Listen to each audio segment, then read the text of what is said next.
Hey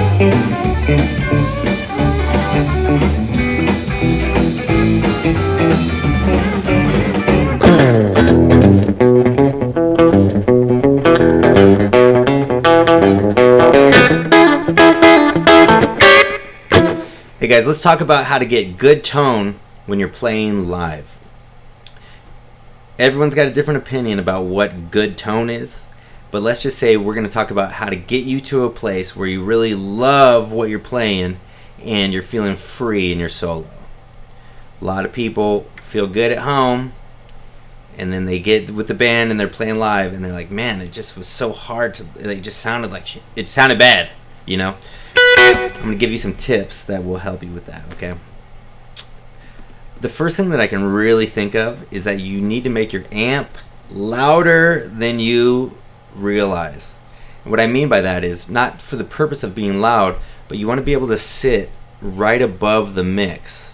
So if you're soloing, we're talking about soloing, you want to be able to, you're going to replace the singer, you're taking that role for that moment, and you want to be able to have the amp loud enough to where you can play lightly and not have to really work to get sound out of your guitar.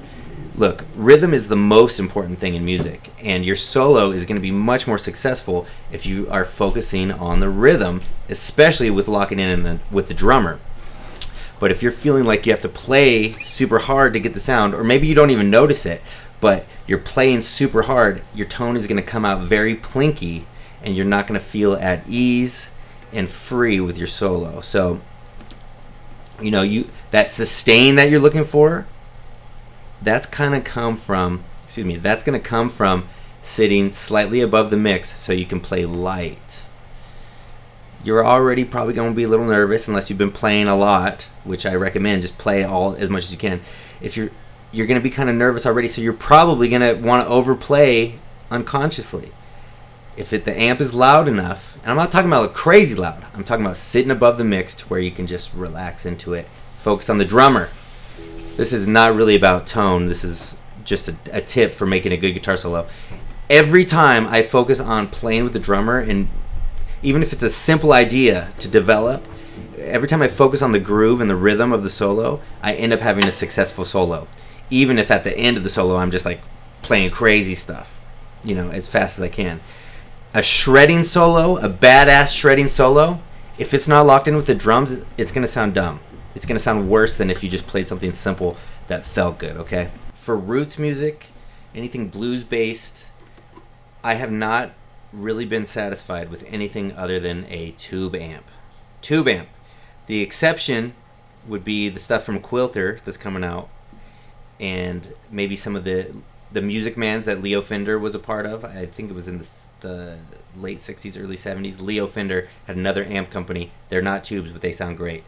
But regardless, those amps that aren't tube amps still cost as much as a tube amp. So we're talking about a crafted piece of gear. So don't skimp on the amp, okay? But I've got the most success recently with lower wattage amps because at most of the clubs and even the festivals, they're miking these things. So I'll use a 15 watt amp or a 22 watt amp, something that's a lower wattage that I can turn up to around 5. Because for what I do, and this is kind of a bluesman's approach, this is it's a roots music approach.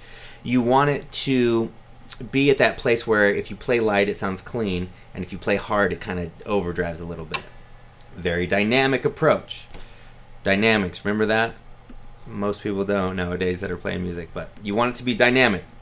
So I also recommend tilting the amp back towards your head. If you're in a club, you're in a small club, I've seen way too many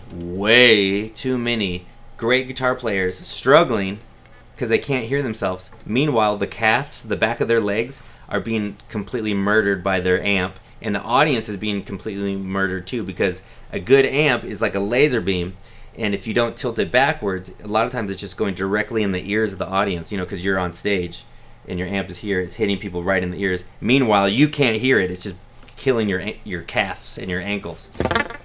I like to tilt it back. If you don't do that, a lot of times soundmen will, or clubs nowadays, they mic your amp, and it's not it's a necessary thing because they want to put it in the mains. Sometimes though that means they keep asking you to turn down, especially if the drummer's not playing. They don't realize, like, oh wait, this guy needs to sit above the mix. If nobody's playing and you're playing your amp, it's going to sound loud to anybody, because it's about the comparison principle, right? If there's nothing happening in the room, anything sounds loud. But I'm off the subject. You want to make sure you can hear yourself, even if the sound man's like, we'll just put you in the monitors. We're going to mic it and we'll put you in the monitors. This is not ideal because a lot of times it's compressed. It's not your actual sound. The best way, and I'll argue with everybody in the comments about this, the best way is that your amp is loud enough to where it's mixing in the room with the drums and the bass, and it's an actual acoustic thing happening. Even though you're playing a electric instrument, the amp and all the other instruments are happening in the room. That's where the dynamics happens. That's where, like in the blues club on the side of the road in Mississippi, you can create pure magic. A lot of the sound men, they don't get this. They don't even know it exists, especially like the younger ones haven't really seen a lot of the old school bands. They're mixing out front like it's a record, which if you're in the booth, it sounds fine to them. It sounds like a record. But what they're missing out on is one of these live band experiences where they can get really quiet and really loud together. That's only possible with everybody, like, playing with, using their ears and playing with everybody in the room. We actually talked about this when I was talking about in-ear monitors. But back to the amp getting good tone. If you have to mic it, just make sure that it's reacting the way you want to in the monitors.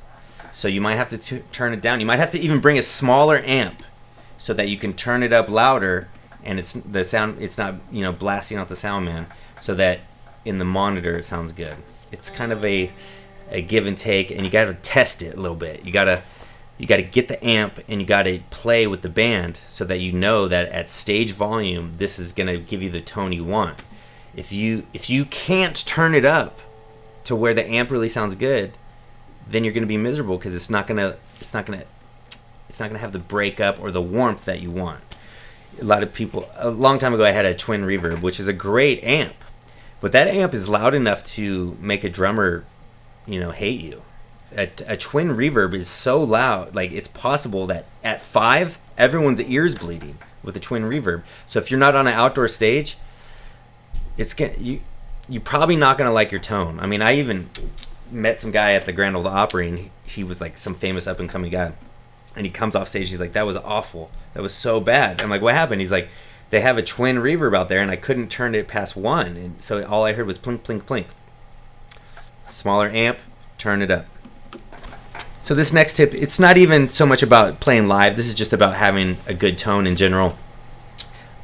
One thing that I always do, and I stress for people who are into roots music, original classic rock, stuff like that, you want to choose an amp that sounds good with your guitar just plugged in. So don't even start considering the pedals or any effects until you plug the guitar straight in and you enjoy what's coming out right there. So this is for studio and live situations as well.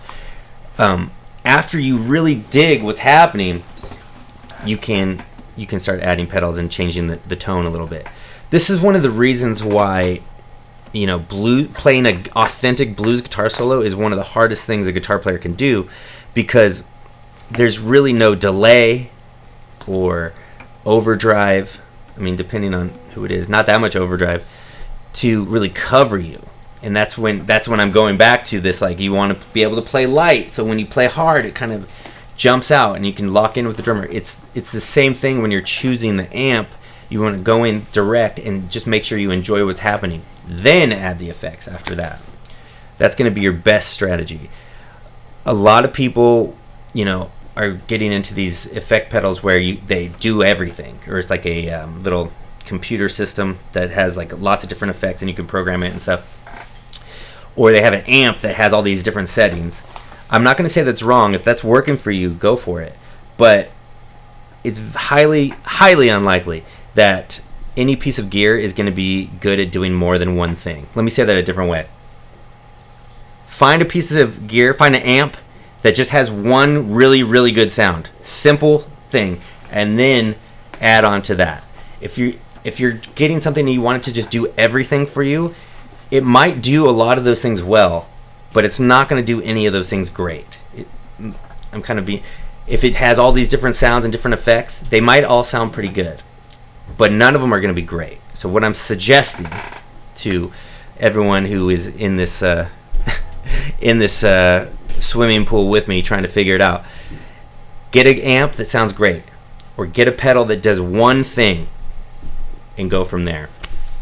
Now, there's going to be a lot of people in the comments saying, well, I have this amp and it can do a 60s blackface Fender and a triple rectifier, can do all these things. It can't. Thank you for filling up my comments with all the hate. It's going to propel the video, but you're lying to yourself. Most of the gear can't do a bunch of things well. Okay, I'm not saying the gear is not good. Maybe you need something that you don't want to bring 6 amps to the gig, which I guess that would be like Bonamassa would bring 6 amps to the gig. But you don't want to bring a bunch of stuff. You just need one piece of gear to get the job done. That makes sense. I do gigs like that sometimes too. I've been using this Quilter DI, and well, it has like one or two sounds, and they're related, and it sounds great. Then I change it. But I get wanting to have a piece of gear that's relatively versatile. Just, don't expect yourself to just love the tone, is what I'm getting at. Let's talk just a little bit more about different guitars and different things you can do when you're playing live. What has worked for me. Everybody's got to find the thing that works for them. I'm going to show you some videos of me playing live, and even though they're just off of a phone, you could hear what my tone sounds like. I have struggled to get a sound I really liked with humbucking pickups. It's just, I really dig the attack and the not to mention twang, but just the attack and the stringiness of single coils and Filtertrons. So if I have to fly somewhere, or I don't know what the amp's gonna be. It could even be like a transistor solid state amp. I am pretty confident that the Gretsch is gonna work out. Maybe it's not my favorite tone ever, but in general, I feel like it's easier to get a good tone with a Gretsch. People probably will disagree, but for what I do, roots music, blues, country, rockabilly, it's pretty easy to get a good tone with a Gretsch guitar. I really have had a lifelong obsession with the sound of a Telecaster, and you got to have the right amp. I'm not going to say that any guitar is better than the other, but the right Telecaster and the right amp is something that no other guitar can even come close to. Telecaster, great guitar, but you got to make sure you get the right amp.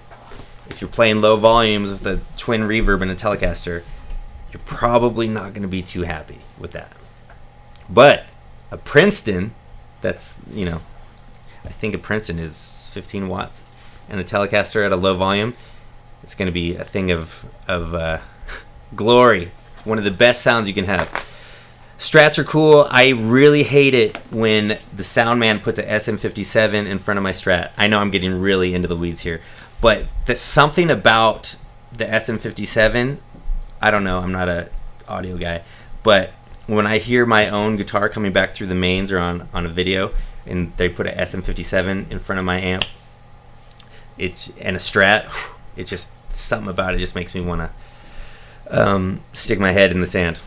So I do have a couple of humbucker guitars, and I find myself using like a treble booster and turning the volume down once again to get a stringier sound, stuff like that. I'm kind of in the weeds here. I hope the stuff here about the guitars makes a difference for you, but hit me with a comment, hit me with a question. I would love to talk about this stuff with you guys. I've played every possible type of live gig, arena, festival. I played an outdoor stage for Disney for about 10 years. I've played tiny clubs. I've played a bunch of the clubs here in Nashville. Some of them mic'd the amps, some of them didn't. I would love to chat with you guys more about this. And please subscribe and hit me with a comment. Appreciate you guys watching this video. Thank you.